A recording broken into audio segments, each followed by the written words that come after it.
welcome to Turn the Page, the official podcast of the Syosset Public Library.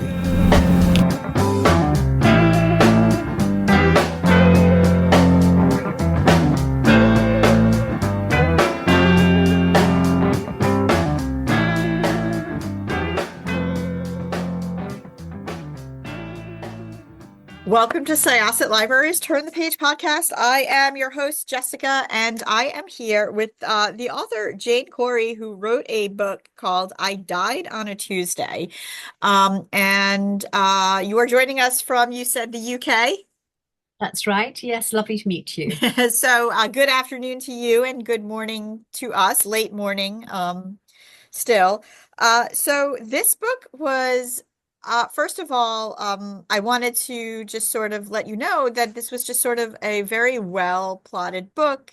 Three different perspectives were threaded really nicely throughout.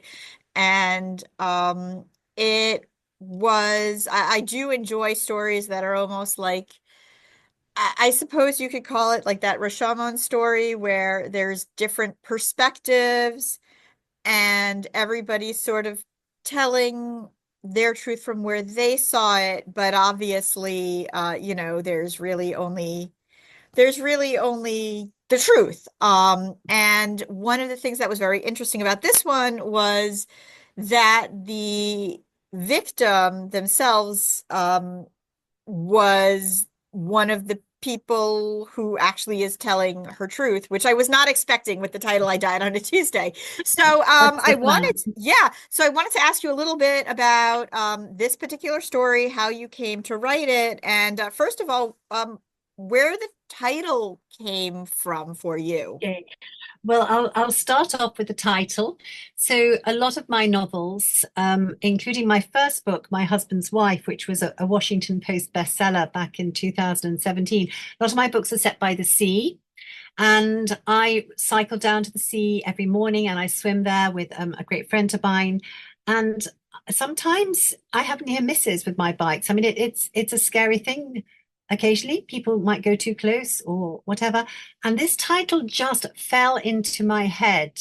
I already had the story, but it just literally fell into my head. And sometimes titles do that. And it's wonderful when that happens. It's almost like a kind of magic. But how did I think of the story? Well, as you quite rightly said, I like to write from different viewpoints. I find it pushes the plot along. And it also allows the reader to see inside different heads, and it allows some of those characters to see things in other characters' heads that they might not, that some people might not know about. So it's almost like a Shakespearean soliloquy sometimes, and it's playing around with people's heads so that some people know facts that others don't. And I find that a lot of fun. I wanted to write about a girl who could sing but not talk. And that was because about 10 years ago, I was teaching a class about writing novels. And I trained as a journalist, by the way. I still write for the Sunday Times, but I always wanted to write a novel. So one of the things that I did while writing novels was to teach classes. One of the girls had a stroke and she was only in her late 20s. And she could not talk, but she could sing. And that was her way of communicating. And I found that extraordinary. She was a lovely girl in her late 20s. And when her father picked her up at the end of the class, he explained to me that actually sometimes when people have strokes, they can sing, but not talk. And often people can learn to talk again through singing. So this stayed in my mind. And I found her coming out in my book. And then also, I took a job some years ago for 3 years as a writer in residence of a high security male prison, which changed my writing. Until then, I'd been published as a romantic novelist. And then I became really intrigued and horrified and almost gripped by the way crime can affect families from many different perspectives. I mean, obviously the tragedy of families who've lost people because of crime, but also the horror of families when they discover that someone in their family has committed a crime. So I then wanted to have a character called Robbie, who 20 years after this accident, and by that time is a famous rock star, actually is arrested and the effect on his family. And then there was a third character. I wasn't quite sure who the third character should be, but I was playing around with an idea, and I was playing tennis, which is one of the sports I love. And this friend said to me, "You must meet someone I know. She's a witness supporter." And I said, "That's really interesting because I've been playing with that idea too." And a witness supporter is somebody who goes with someone who's going to give evidence in court and kind of is there as an emotional support. And enter Vanessa, who's in her 60s. She's very vibrant. She's bright. She's a widow. And her husband happened to have been the policeman who was on the scene at the time of Jane's accident. So it is a trio of really interesting characters. And I also thought it was interesting that Robbie is a rock star and Janie, who is the young woman who was hit by the van, is all I Yeah. will say, um, sings to communicate. That was a really nice thread between the two of them, because in a way, like Robbie's rock star status gave him almost privilege because, and even though this was something that has haunted him for a while, and Song for Janie, it gave her means to communicate, but she was forever hurt by something Robbie was involved in. Yes, exactly. And I wanted to make him a rock star because I have three children and they're all musical and they all write. But the youngest one I brought up on my own after my first marriage ended, mainly on my own. And he got into a rock band, and I was constantly having to go to school and apologize for him missing school because he was going on tours. And they would go in a big white van all around Europe, and I would worry terribly about them. Nothing ever happened, but there's always that what if at the back of a parent's mind. He's now actually a successful podcaster, believe it or not, with a music podcast called 101 Part-Time Jobs, about musicians who had had jobs before they were famous. And so that's given me an insight into a kind of rock star world. And that was actually quite important for me when I was doing the book, because I was identifying with what it was like for a group of kids trying to make it big against the odds, and then one of them does. And what happens, a past crime, which he might or might not be responsible for, comes up and threatens his family and his career. And Vanessa, again, this is something that unfolds throughout the story, has sort of her own family drama. She's Yes. supporting Janie, which Mhm. again is very interesting that she has this history, but Vanessa herself has sort of a funky connection with family, Yeah. herself. And I thought that was a really interesting point too, without giving away too much. Like, did you Mm. know everything about Vanessa's story when you started writing her, especially since she was like the third character to really come into your mind while you were writing? No, I never know everything about my characters before I start writing. They grow, they're like plants. And the story grows as you write it. And there are these wonderful moments when you're writing, which is what makes it feel so special. That you're writing something you think, oh, yes, but then that happens. And it's not something you can sit down and plan from A to Z. And so I'm in my 60s myself. I think it's really important to show that we're still capable of doing lots of things. I'm very, very active. And I wanted to make Vanessa fun and wear bright colors and do wonderful things. And at the same time, as you say, I can't really say because it would give away the plot, but she has a sadness in her family, which her job helps to make up for. So, how much of your background, because I did find it really interesting that you had worked in the men's prisons, how much does that really inform your writing? And could you talk a little bit about that? Because that is Yeah. fascinating. Yeah, thank you. Well, I joke that I went from women's magazines to prison. It is actually true. So, as I said, after doing a degree in English in the UK, I trained as a journalist. I went on to write for various newspapers and magazines. I still write for the Daily Telegraph. Then my first marriage ended, and I was in need, on top of my maintenance, of a more regular income. It was as simple as that.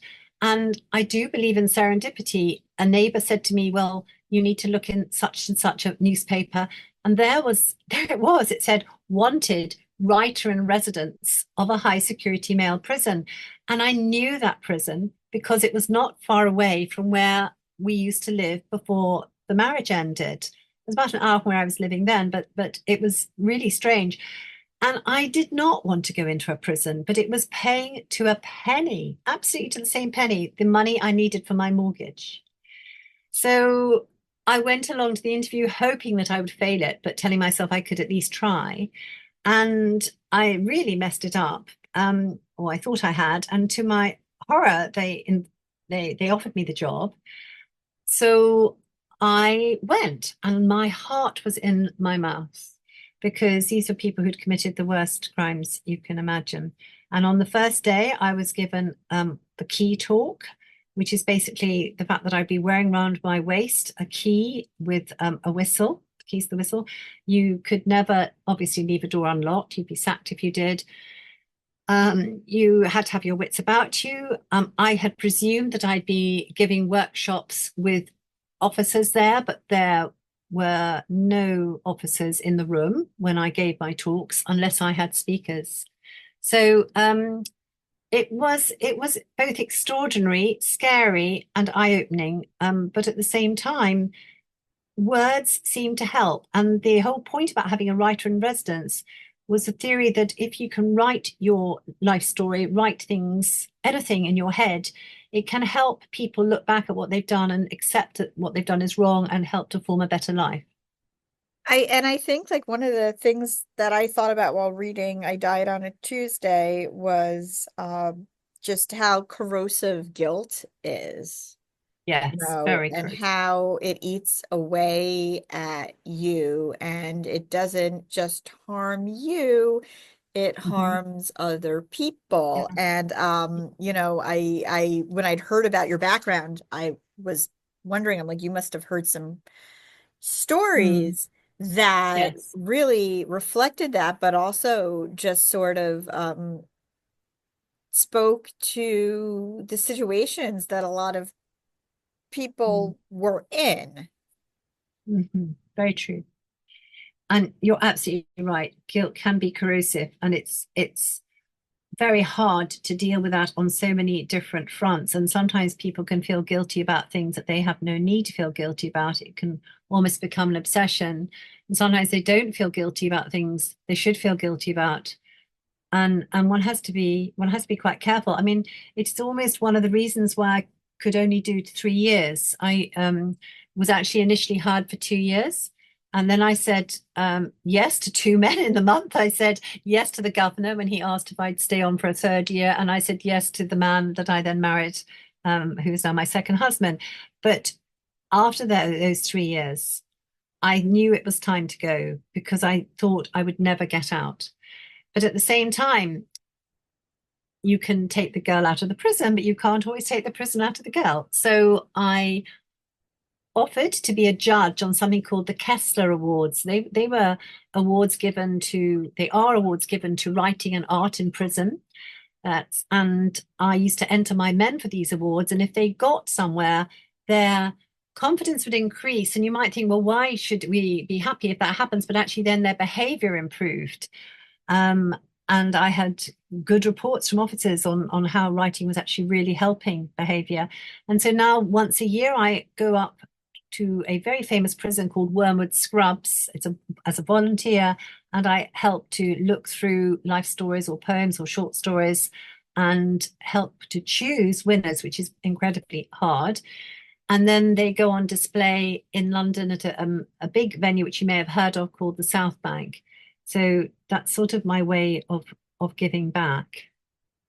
Did you pre-plan all of the twists and turns in this story, or is it kind of like your characters, it unfolds as Yeah. you write? I knew the biggest twist, and obviously I can't say what it is. And I sort of knew one of the other fairly major twists, but the beauty is letting it come to you. The beauty is unfurling.